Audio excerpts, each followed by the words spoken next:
9. Sede sóbrios e vigilantes.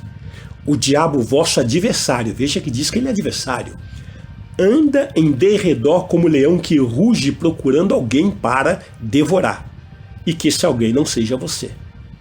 Resiste-lhe firme na fé, certos de que sofrimentos iguais aos vossos estão se cumprindo na vossa irmandade espalhada pelo mundo. Então, resista ao diabo na fé, ele é inimigo. 1 João capítulo 5, versículo 18, sabemos que todo aquele que é nascido de Deus não vive em pecado. Antes, aquele que nasceu de Deus o guarda, e o maligno não lhe toca. Porque Satanás está querendo tocar. Satanás está querendo destruir a tua vida, destruir os seus sentimentos, as suas emoções, o seu casamento, o seu relacionamento com seus filhos, os seus bens materiais, os seus sonhos, os seus projetos, o seu estudo. Satanás está querendo destruir o seu ministério. Satanás está querendo destruir o seu físico, o seu corpo. Satanás está querendo colocar uma enfermidade na sua vida. Satanás está querendo colocar uma AIDS em você. Portanto, não tome uma mulher que não seja sua, porque o diabo vai encontrar legalidade. Um homem, quando ele possui uma mulher num quarto de motel, ele se sente um ditador. Mas quando ele recebe o diagnóstico, bem-vindo ao mundo da AIDS, aí cai por terra todos os sonhos. Cai por terra todos os projetos. Aí a vida passa a não ter sentido. Portanto, amados, não vive em pecado. Saia fora enquanto há tempo. Apocalipse capítulo 2, versículo 10. Não temas as coisas que tens de sofrer. Eis que o diabo está para lançar em prisão alguns dentre vós, para ser dispostos à prova. E tereis tribulação de 10 dias. Sê fiel até a morte, e dar-te-ei a coroa da vida. Sê fiel. Não ceda a ameaças, não ceda a complicações, não ceda aos caprichos que o diabo está oferecendo. Sê fiel. Apocalipse 12, 10. Então ouvi grande voz do céu, proclamando: agora veio a salvação, o poder, o reino do nosso Deus e a autoridade do seu Cristo, pois foi expulso o acusador de nossos irmãos, o mesmo que os acusa de dia e de noite diante do nosso Deus. Satanás é o acusador. Ele vai fazer de tudo para te derrubar. Ele não mede esforços para te levar à condenação, para te destruir. E ele não tem pressa. Às vezes você está pensando, essa situação não tem problema. E o tempo passa um mês, passa 6 meses, passa 1 ano, passa 2 anos, 5 anos, 10 anos, 20 anos, 30 anos. E a pessoa cai. E a pessoa destrói a sua vida, a sua existência, porque não quis se corrigir ao longo do tempo. Então, resista. Apocalipse capítulo 20, versículo 1 a 3. Então vi descer do céu um anjo. Tinha na mão a chave do abismo e uma grande corrente. Ele seguiu o dragão, a antiga serpente, que é o diabo, Satanás, e o prendeu por 1000 anos. Lançou-o no abismo, fechou-o e pôs selo sobre ele, para que não mais enganasse as nações, até se completarem os 1000 anos. Depois disso, é necessário que ele seja solto pouco tempo. Satanás está julgado, está condenado, não há salvação para ele, graças a Deus, e o destino dele é esse: é ser lançado no lago de fogo. Capítulo 20, no versículos 7 ao 10 do livro do Apocalipse está escrito: quando, porém, se completarem os 1000 anos, Satanás será solto da sua prisão e sairá a seduzir as nações que há nos 4 cantos da terra, Gog e Magog, a fim de reuni-los para a peleja. O número dessas é como a areia do mar. Marcharam então pela superfície da terra e sitiaram o acampamento dos santos e a cidade querida. Desceu, porém, fogo do céu e os consumiu. O diabo, sedutor deles, foi lançado para dentro do lago de fogo e enxofre, onde já se encontram não só a besta, como também o falso profeta, e serão atormentados de dia e de noite pelos séculos dos séculos. Amados, este é o destino de Satanás. Lúcifer um dia estava na presença de Deus. Pela desobediência ele foi lançado por terra e se transformou em Satanás. Portanto, Lúcifer era o querubim da guarda e pela desobediência ele se transformou em Satanás. Deus não criou Satanás. Satanás é uma transformação de Lúcifer. E Lúcifer também não era Satanás. Lúcifer era o anjo de luz. Não vamos confundir. Ele foi lançado por terra. Da terra ele está nas regiões celestiais e da terra ele está sendo lançado agora no abismo, vai ser acorrentado por 1000 anos e depois ele vai ser lançado no lago de fogo. Esse é o destino, essa é a trajetória de Satanás. Nós, seres humanos, fomos feitos do pó da terra, Deus nos levantou, Deus nos colocou em condição de aceitarmos a Jesus como único Senhor e Salvador.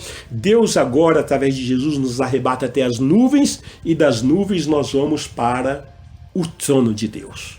Esse é o nosso destino. Daqueles que creem, daqueles que confessam, daqueles que perseveram em Cristo Jesus. O seu destino é morar com Deus. O seu destino é reinar com Deus. O seu destino é se assentar no trono de Deus. Porque na igreja, em Apocalipse, na igreja de Laodiceia, aqueles que vencerem, se assentará comigo no meu trono. Nós queremos, amados, depois dessa abordagem, concluir dizendo que o mundo material é apenas um reflexo do que acontece no mundo espiritual. Porque tudo o que acontece no mundo material, primeiro já foi ordenado no mundo espiritual. E assim há uma grande batalha no mundo espiritual em que você e eu, nós estamos no meio dessa guerra. De maneira que o Espírito Santo e também Satanás estão construindo o seu reino. E o homem ele é o canal para essa construção, para a construção desses reinos. Apenas aqueles que são guiados pelo Espírito Santo de Deus, presta atenção. Somente aqueles que são guiados pelo Espírito Santo de Deus têm à sua disposição os anjos do Senhor. Hebreus 1,14 está escrito: não são todos eles espíritos ministradores enviados para serviço a favor daqueles que hão de herdar a salvação? Então, anjos do Senhor estão disponibilizados tão somente para aqueles que são servos de Deus. Assim como em todos os sistemas, há leis, há normas, há regras, há limites, há condições, a batalha espiritual também funciona da mesma maneira. Onde tudo já foi determinado, já foi estabelecido, já foi ordenado pela palavra de Deus. E esta é a lei. Daí então, queridos, a importância de nós conhecermos com profundidade, conhecermos bem a palavra de Deus, porque você está no meio dessa guerra. E aí não há meio termo, não há posição em cima do muro. Ou nós somos soldados de Deus, ou somos soldados de Satanás. Nós escolhemos. E voltamos ao texto inicial de Mateus capítulo 11, versículo 12, que diz: desde os dias de João Batista até agora, o reino dos céus é tomado à força. E somente os que se esforçam é que se apoderam dele. Com isso nós dizemos que está concluído esse tema, essa aula, chamado Batalha Espiritual 1. Então, a partir da próxima aula, a partir da aula de número 86, nós vamos então abordar sobre a batalha espiritual 2. Vamos entrar em outro tema, não é? E aqui nós concluímos então esse assunto. Senhor, muito obrigado.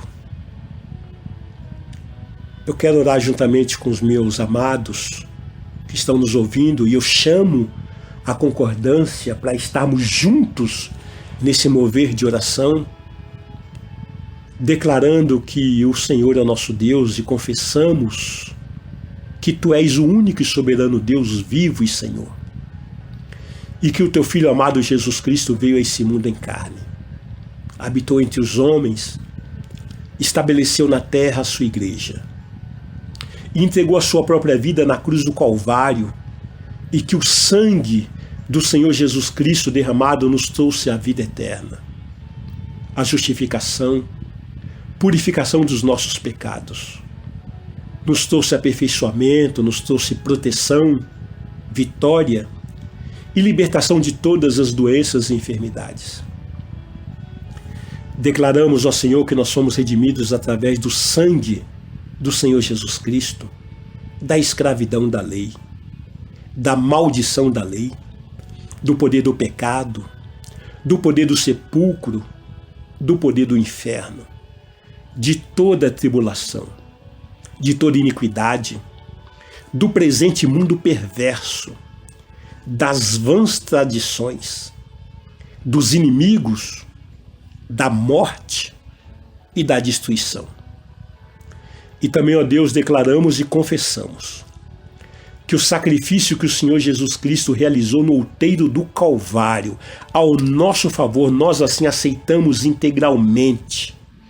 E te pedimos, ó Deus, sobre a nossa própria vida, esse sacrifício. De maneira que nós queremos sentir em nosso corpo e em nosso caráter as marcas de Jesus. Queremos estar crucificados com Cristo. Portanto, ó Deus, nós te pedimos sobre a nossa própria vida a obra da crucificação. Pedimos também toda a obra da ressurreição, toda a obra da glorificação e toda a obra do Pentecostes. Assim nós cremos no nosso coração que o Senhor Jesus Cristo ressuscitou dentre os mortos ao terceiro dia, está vivo, reina e voltará. Te pedimos perdão pelos nossos pecados, ó Deus, pedimos perdão pelas nossas fraquezas, pelas nossas iniquidades, e te pedimos, ó Deus, entra no nosso coração, Senhor Jesus, faz morada no nosso coração e faz de nós uma nova criatura. Assim nós confessamos de forma permanente e declaramos que Jesus Cristo